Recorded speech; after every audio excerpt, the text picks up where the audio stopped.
Good morning प्यारे बच्चों। Science one 10th standard के लिए साइंस वन थर्ड चैप्टर का जो है, साइंस वन का जो तीसरा पार्ट है, उसके स्वाध्याय के उत्तर मैं आपको बताऊंगा इस वीडियो में। जैसे यहाँ पहला जो क्वेश्चन है, क्या है, उचित पर्याय चुनकर रिक्त स्थान भरना है। तो यहाँ हमें अब एक कुछ उत्तर दिए गए हैं, इन्हीं उत्तरों में से चुन के उत्तर लिखना है। जैसे लोहे के पतरे पर जंग ना लगे, इसलिए उस पर जस्ता धातु का लेप लगाया जाता है। फिर फेरस सल्फेट का फेरिक सल्फेट में रूपांतरण होने की क्रिया, यह ऑक्सीकरण की अभिक्रिया है, क्योंकि इसमें क्या होता है, इलेक्ट्रॉन मुक्त होता है। फिर तो इसका आंसर क्या आएगा, ऑक्सीकरण आएगा। तीसरा आंसर देखते हैं। हाँ समझ रहा हूं मैं, रुको ठीक करता हूं।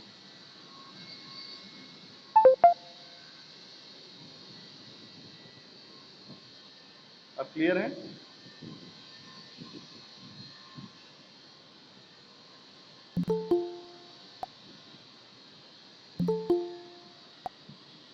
तो ये आ का आंसर था, फेरस सल्फेट का फेरिक सल्फेट में रूपांतरण होने की क्रिया, ये एक ऑक्सीकरण की अभिक्रिया, ऑक्सीकरण अभिक्रिया है। अगला क्वेश्चन है, अम्ल युक्त पानी में विद्युत धारा प्रवाहित करने पर पानी का क्या होता है, विद्युत अपघटन होता है। फिर BaCl2 के जलीय विलयन में ZnSO4 का जलीय विलयन जब मिलाते हैं तब ये कौन सी क्रिया है, तो यह युग्म विस्थापन अभिक्रिया का उदाहरण है।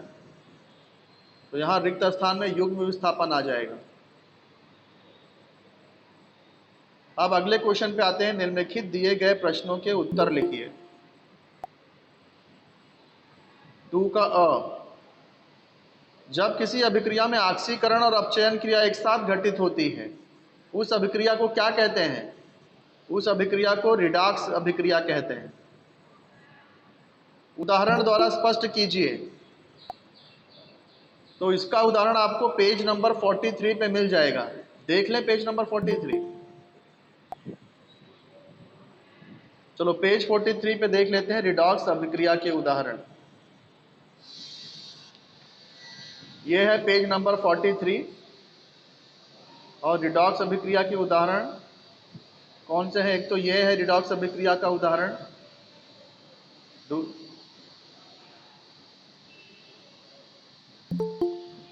हाँ, इधर भी देखो उदाहरण दिया है। 2H2S, ये 27वीं जो अभिक्रिया है, 27th वाला जो रिएक्शन है और 28th वाला रिएक्शन, ये दोनों भी ऑक्सीकरण की अभिक्रिया है।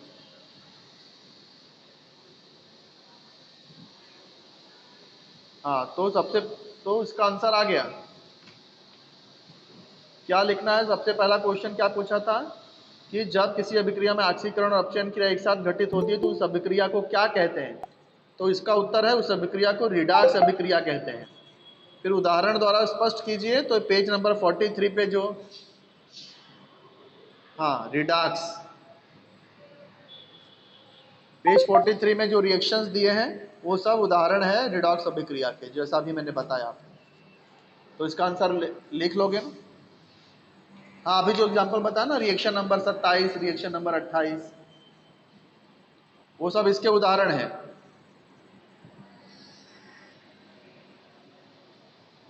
हाँ, बस ये लिखना, पहला का उत्तर तो एक लाइन में ही, एक अक्षर ही है कि उस अभिक्रिया को क्या कहते हैं। तो उस अभिक्रिया को रिडॉक्स अभिक्रिया कहते हैं। उसका उदाहरण पेज नंबर 43 के रिएक्शन।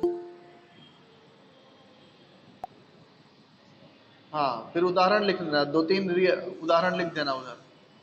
2 लिख दिया तो भी रिएक्शन नंबर 27 और 28 हो गया उदाहरण।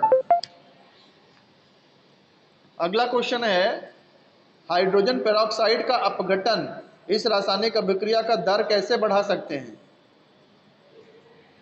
तो इसकी दर कैसे बढ़ा सकते हैं? मैग्नीज डाइऑक्साइड का चूर्ण मिला करके।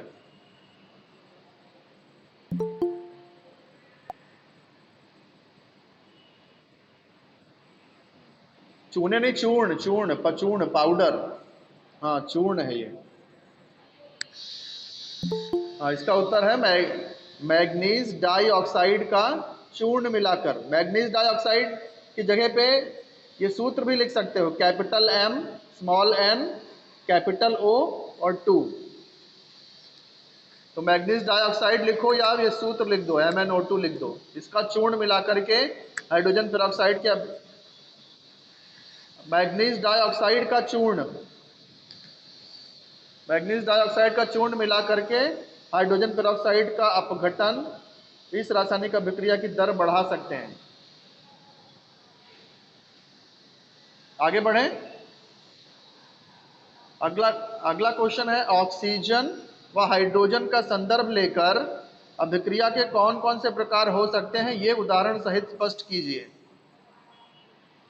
तो ऑक्सीजन और हाइड्रोजन को लेकर के क्या हो सकता है, ऑक्सीकरण और अपचयन, यही हो सकता है ना। जैसे ऑक्सीकरण अगर जुड़ रहा है, अभिकारी पदार्थ में ऑक्सीजन जुड़ रहा है तो ऑक्सीकरण, हाइड्रोजन जुड़ रहा है तो अपचयन, है ना। ऑक्सीजन अगर जुड़ रहा है तो ऑक्सीकरण, और हाइड्रोजन अगर मुक्त हो रहा है तो वो भी ऑक्सीकरण ही है। ऑक्सीजन का जुड़ना या हाइड्रोजन का मुक्त होना, यह ऑक्सीकरण है। ऐसे ही ऑक्सीकरण का मुक्त होना या हाइड्रोजन का जुड़ना, ये दोनों अपचयन है। तो दो प्रकार हो सकते हैं। कौन कौन से दो प्रकार हो सकते हैं, ऑक्सीकरण और अपचयन। समझे दो प्रकार कौन से हुए, इधर पूछा ना कौन से प्रकार हो सकते हैं, तो दो प्रकार हो सकते हैं। एक है ऑक्सीकरण, एक अभिक्रिया ऑक्सीकरण की, दूसरा अपचयन। फिर यहां दिया उदाहरण सहित स्पष्ट कीजिए। तो इसका उदाहरण आपको पेज नंबर 41 और 43 में मिल जाएगा। 43 का उदाहरण तो अभी आपको मैंने बताया था, कोई है ना। हाँ, और पेज नंबर 41 में, चलो पेज नंबर 41 भी दिखा दूं मैं। ये देखो पेज नंबर 41 में ये रिएक्शन नंबर 20, 21, 22, 23, ये चार रिएक्शन देखो ऑक्सीजन और हाइड्रोजन वाली ही है। तो ये ऑक्सीकरण की अभिक्रिया बता रहा है। और इसी का उल्टा अगर कर दो, ये जो राइट साइड में है, ये लेफ्ट साइड में, तो वो अपचयन कर बता देगा। इसी का उल्टा अगर लिख देते हो, ये राइट साइड वाला लेफ्ट में और लेफ्ट वाला राइट में लिख दो, तो वही क्रिया अपचयन की हो जाएगी, अपचयन क्रिया के उदाहरण हो जाएंगे। हाँ,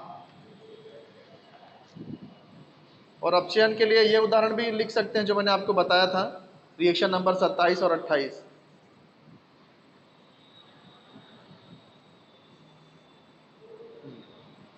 तो ये इसके आंसर हो गए आपके। अब आगे बढ़ते हैं।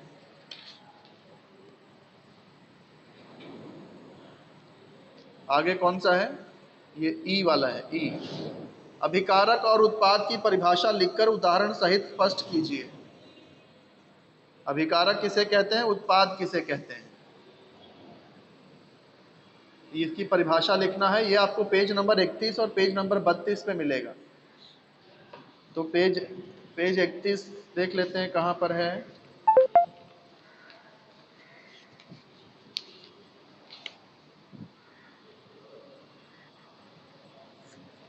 तो 31 पे देखो सबसे नीचे दिया है। हाँ हाँ, देखो, नहीं, ये नहीं, इसके ऊपर ऊपर देखो। हमको अभिकारी पदार्थ किसे कहते हैं और उत्पाद किसे कहते हैं, देखो। रासायनिक परिवर्तन में भाग लेने वाले पदार्थों को अभिकारी पदार्थ कहते हैं, और इसके विपरीत उसी को अभिक्रिया कारक बोलो या अभिकारी पदार्थ बोलो, दोनों एक ही बात है। तो रासायनिक परिवर्तन में भाग लेने वाले पदार्थों को अभिकारी पदार्थ कहते हैं, और इसके विपरीत रासायनिक पदार्थ बनता है उसे उत्पाद कहते हैं। तो ये दोनों की परिभाषा हो गई, अभिकारी पदार्थ की और उत्पाद की परिभाषा हो गई। नहीं समझे? फिर उसके उदाहरण बोला था ना, उदाहरण। तो उदाहरण देखो, पेज नंबर 32 में उदाहरण लिख सकते हैं। जैसे रिएक्शन नंबर 2 दिया ना, रिएक्शन नंबर 2,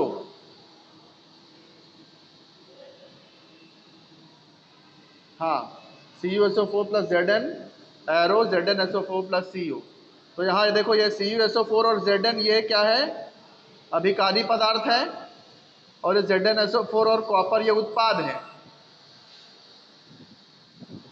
तो हो गया इसका आंसर।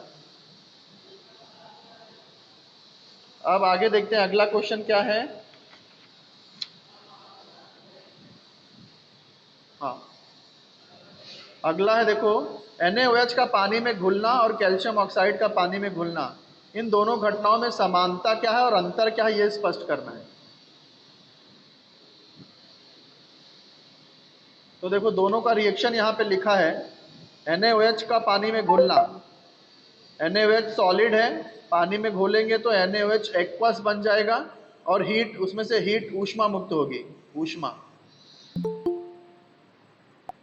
ऐसे कैल्शियम ऑक्साइड का पानी में घुलने का रिएक्शन कैसा है? कैल्शियम ऑक्साइड सॉलिड है, पानी में घोलेंगे कैल्शियम हाइड्रोक्साइड बनेगा और हीट मुक्त होगी। यहाँ नहीं, रिएक्शन लिखना और दोनों में समानता क्या है और भिन्नता क्या है वो बताना है कि समानता, ये दोनों रिएक्शन में समानता क्या है। तो समानता क्या है? देखो, दोनों में ऊष्मा मुक्त हो रही है, तो ऊष्मा उन्मोची अभिक्रिया है दोनों। मैं समानता बता रहा हूं, समानता। दोनों ऊष्मा उन्मोची अभिक्रिया और दोनों संयोग अभिक्रिया है, क्योंकि दो उत्पाद में रासायनिक क्रिया हो रही है, सॉरी, दो अभिकारी पदार्थ में क्रिया होकर एक ही उत्पाद बन रहा है, तो ये दोनों संयोग अभिक्रिया है। तो दोनों की समानता क्या हो गई? दोनों ऊष्मा उन्मोची अभिक्रिया है और दोनों संयोग अभिक्रिया भी है। अब दोनों में अंतर क्या है, भिन्नता क्या है? भिन्नता यह है कि यहाँ जो NaOH जो बन रहा है वो एक तीव्र भस्म है, तीव्र भस्म, लेकिन जो कैल्शियम हाइड्रोक्साइड बन रहा है वो एक सौम्य भस्म है। समझे कि नहीं? ये दोनों में अंतर है।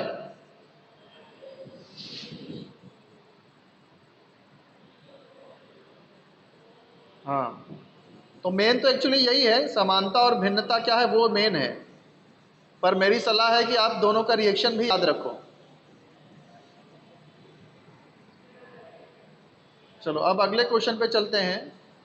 अगला क्वेश्चन क्या है कि परिभाषा लिख करके स्पष्ट करना है, ऊष्माग्राही अभिक्रिया।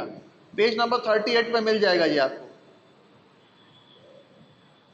परिभाषा लिखना है और स्पष्ट करना है, यानी उसके उदाहरण लिख देना। सही, हाँ। फिर संयोग अभिक्रिया पेज नंबर 36 पे इसकी परिभाषा मिल जाएगी और उदाहरण मिल जाएगा। हाँ, संयोग अभिक्रिया पेज नंबर 36 देख लेते हैं। चलो, ये देखो पेज नंबर 36 पे आया हूं मैं। पेज 36, यहाँ देखो संयोग अभिक्रिया की परिभाषा दिया है। जिस अभिक्रिया में दो या अधिक अभिकारकों का रासायनिक संयोग होकर केवल एक ही उत्पाद तैयार होता है, उस अभिक्रिया को संयोग अभिक्रिया कहते हैं। स्पष्टीकरण में ऊपर के उदाहरण लिख लेना आप लोग। ऊपर जितने भी रिएक्शन दिए उस पेज पर, उस, हाँ हाँ, 2 mg का कहाँ दिया है?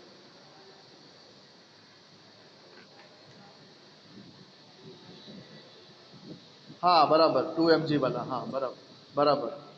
तो इक्वेशन 12, 13 और 14, ये तीन इक्वेशन संयोग अभिक्रिया की है, लिख देना। तो परिभाषा हो गई और उसका उदाहरण हो गया, उदाहरण हो गया।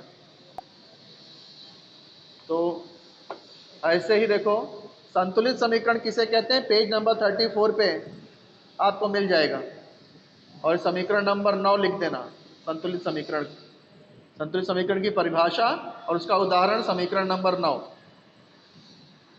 लिख लोगे ना, पेज 34 पे मिलेगा। किताब यदि है तो आप लोग देख लो, पेज 34 पे संतुलित समीकरण का परिभाषा मिल जाएगा, और समीकरण 9 उसका उदाहरण है। हाँ, आप देखते हैं विस्थापन अभिक्रिया। विस्थापन अभिक्रिया का की परिभाषा पेज नंबर 38 पे मिल जाएगी,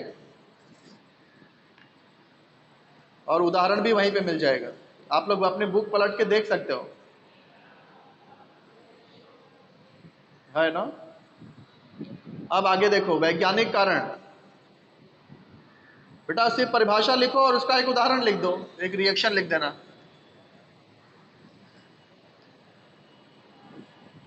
एक मिनट, मुझे आने दो पेज 38 पे आने दो, रुको।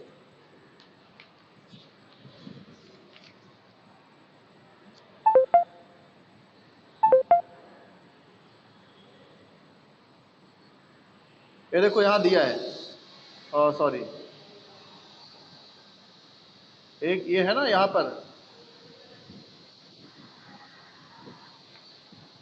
हाँ, जब एक यौगिक में स्थित कम क्रियाशील तत्व के आयनों का स्थान दूसरे अधिक क्रियाशील तत्व आयन बनकर लेते हैं, तो उस रासायनिक अभिक्रिया को विस्थापन अभिक्रिया कहते हैं।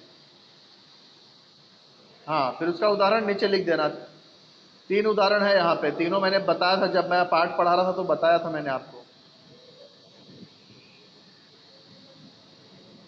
2 है, एक मैंने एक्स्ट्रा बताई थी। देखो मेरी स्क्रीन पे देखो मैं क्या बता रहा हूँ। एक कृति में हमने एक और अभिक्रिया किया था पीछे, कृति में कॉपर सल्फेट के विलयन में जिंक डाला था, तो ये भी एक उदाहरण है। तो ऊपर परिभाषा मिल गई विस्थापन अभिक्रिया की, और नीचे 3 उदाहरण उसके। बात समझ में आ गई। उसके बाद में क्या है, वैज्ञानिक कारण लिखिए।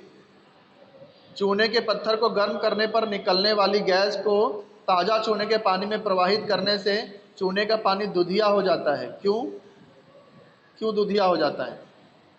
तो इसका आंसर 2 रिएक्शन से मिल जाएगा आपको।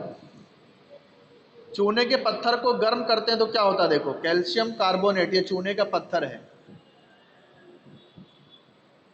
CaCO3। इसको जब गर्म करते हैं, ऊष्मा जब देते हैं, तो ये विघटित होता है और CO2 गैस बाहर निकलती है। इसमें से CO2 अगर निकल गई तो CaO ही बचेगा। फिर ये जो CO2 गैस है, ये चूने के पानी में प्रवाहित करते हैं। चूने के पानी में जब प्रवाहित होता है तो देखो ऐसा रिएक्शन होता है।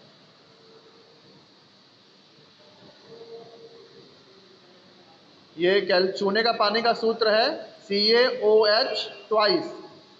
ये O है, हाँ O है, ये O। ये चूने का पानी है, इसमें हाँ, और इसमें कार्बन डाइऑक्साइड गैस प्रवाहित की जा रही है, तो ये क्या बन जाएगा, CaCO3 बन जाएगा प्लस पानी। ये जो CaCO3 है, इसका रंग कैसे होता है, दुधिया रंग का होता है ये, इसलिए चूने का पानी दुधिया हो जाता है। तो चूने के पत्थर को जब हम गर्म करते हैं तो कार्बन डाइऑक्साइड गैस बनती है।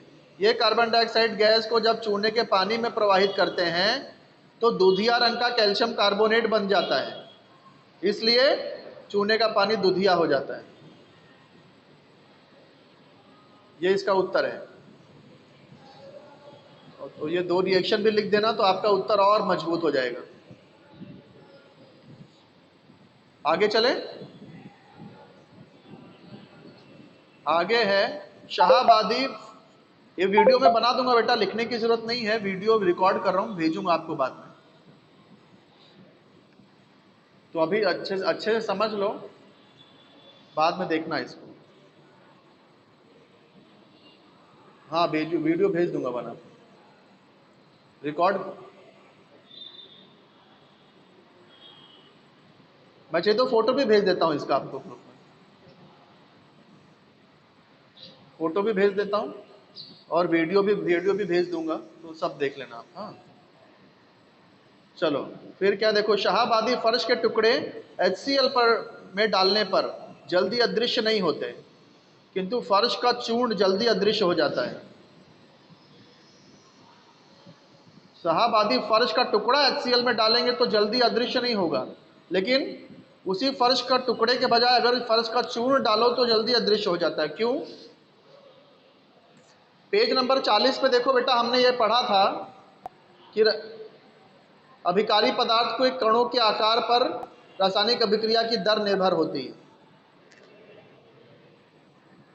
हाँ, अभिकारक के कणों का आकार जितना छोटा होता है, रासायनिक अभिक्रिया की दर उतनी अधिक होती है। तो फर्श के टुकड़ों का आकार बड़ा होता है, इसलिए फर्श के टुकड़े और HCl की क्रिया धीमी होती है, इसलिए वो जल्दी अदृश्य नहीं होता। लेकिन फर्श के चूर्ण के कणों का आकार छोटा होता है, इसलिए वो HCl के साथ तीव्र गति से रासायनिक क्रिया होती है और इसलिए जल्दी अदृश्य हो जाता है। बस इतना आंसर है। पेज नंबर 40 से थोड़ा सा सहायता ले लेना आप। हाँ, अब आगे चलते हैं। प्रयोगशाला में सांद्र सल्फ्यूरिक अम्ल से तनु अम्ल बनाते समय पानी में सांद्र सल्फ्यूरिक अम्ल धीमी गति से डालते हुए कांच की छड़ से विलयन हिलाते रहते हैं। ये पेज नंबर 38 पे इसका आंसर है।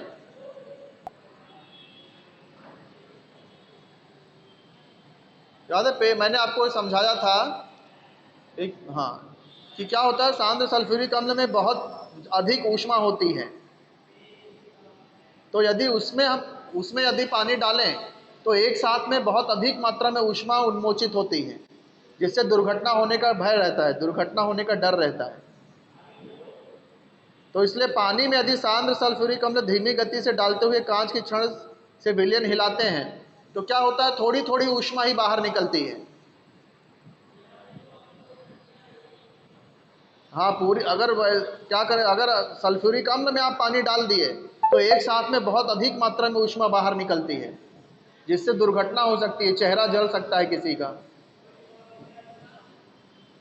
तो इसलिए क्या होता है, सल्फ्यूरिक अम्ल पानी में सांद्र सल्फ्यूरिक अम्ल धीमी गति से डालते हुए कांच की छड़ जब हिलाते हैं तो क्या होता है, धीमी थोड़ा थोड़ा करके ऊष्मा बाहर निकलती है। एक साथ में ऊष्मा बाहर नहीं आती, थोड़ा थोड़ा ऊष्मा बाहर आती है। तो ये पेज नंबर 38 पे इसका आंसर मिल जाएगा। आगे बढ़ें। फिर खाद्य तेल को अधिक समय तक यदि संग्रहित करते हैं तो हवाबंद डिब्बे का उपयोग करना उचित होता है। क्यों? सबसे लास्ट पेज नंबर 45 पे इसका आंसर है।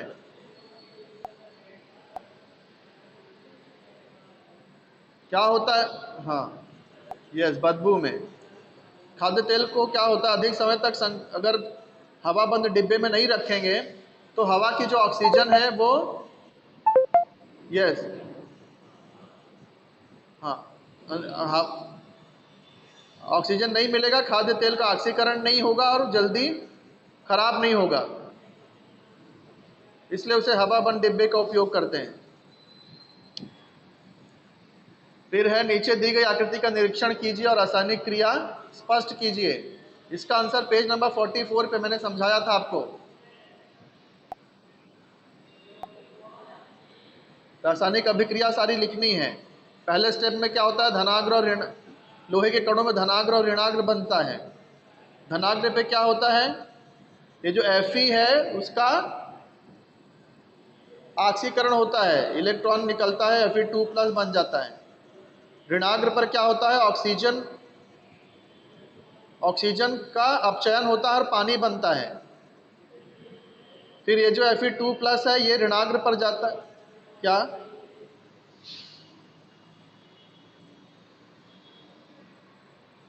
एक मिनट, बड़ा,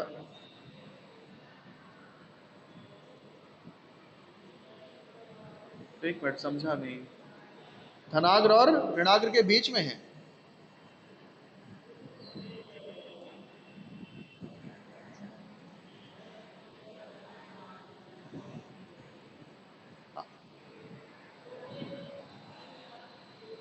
ये सूत्र क्या?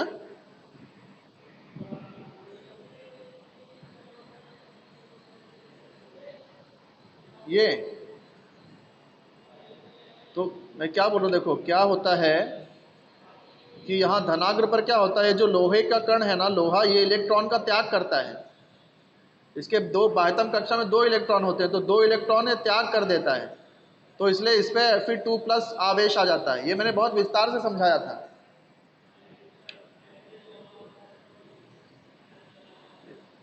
मैंने बोला था ना, इलेक्ट्रॉन जब मुक्त होते हैं तो उसमें धन आवेश आ जाता है। 1 इलेक्ट्रॉन आएगा तो 1 धन आवेश, 2 इलेक्ट्रॉन निकल गया तो 2 धन आवेश आ जाता है। हाँ, फिर ये जो Fe2+ है, ये यहाँ पे ऋणाग्र पे आता है तो एक और इलेक्ट्रॉन मुक्त होता है, और वो क्या, Fe3+ बन जाता है। ये Fe3+ इस पानी के साथ क्रिया करता है, और क्या बनता है, Fe2O3.H2O। Fe2, ये जंग बन जाता है, जंग, और इस तरह से जंग वहाँ जमा होने लगता है।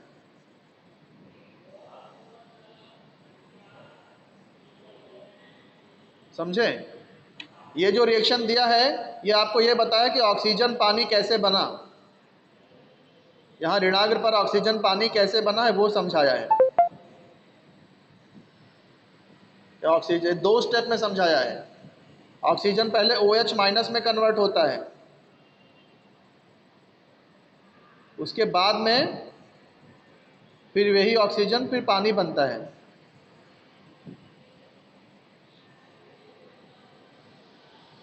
तो ये बात समझ में आ गई होगी। इसके सारे रिएक्शन पेज नंबर 44 पे, आपको पेज नंबर 44 पे सारे रिएक्शन मिल जाएंगे। देखो ये कैसे Fe ने 2 इलेक्ट्रॉन छोड़ा और Fe2+ बन गया। ऑक्सीजन कैसे पानी बना। उसके बाद में ये जो Fe2+ था, ये Fe3+ बनता है और वो पानी के साथ क्रिया करता है और जंग का निर्माण होता है। तो तीनों रिएक्शन लिख देना। हाँ, फिर पीछे भी कुछ है, तो अगली बार बताऊं आपको, इस बार समय हो रहा है पूरा। पीछे क्वेश्चन 6, 7, 8 और 9 ये क्वेश्चन बच गए हैं। इसका मैं फोटो आपको भेज दूंगा और थोड़ा सा डिस्कशन कर लेंगे अगली बार। तब तक आप ये सारे आंसर लिखो, मैं फोटो भेज दूंगा, आप लोग नोटबुक में आंसर लिख के रखिए, ठीक है? कितने लोग आए थे ये बता दो, कितने लोग आए थे लेक्चर में ये बता दो मुझे पहले। 41 स्टूडेंट हैं आज। Okay, 41 students. तो आज डेट है 2/9/21। साइंस 2 का लेक्चर है, 10th H1 और H2। सॉरी, साइंस 1 का लेक्चर है, 10th H1 और H2 मिला के 41 स्टूडेंट आए। ठीक है बेटा, होमवर्क जो दिया है वो कर लेना, ठीक है? अब एक एक करके लेफ्ट हो जाइए फटाफट। ओके, बाय बेटा, बाय बेटा, बाय बेटा।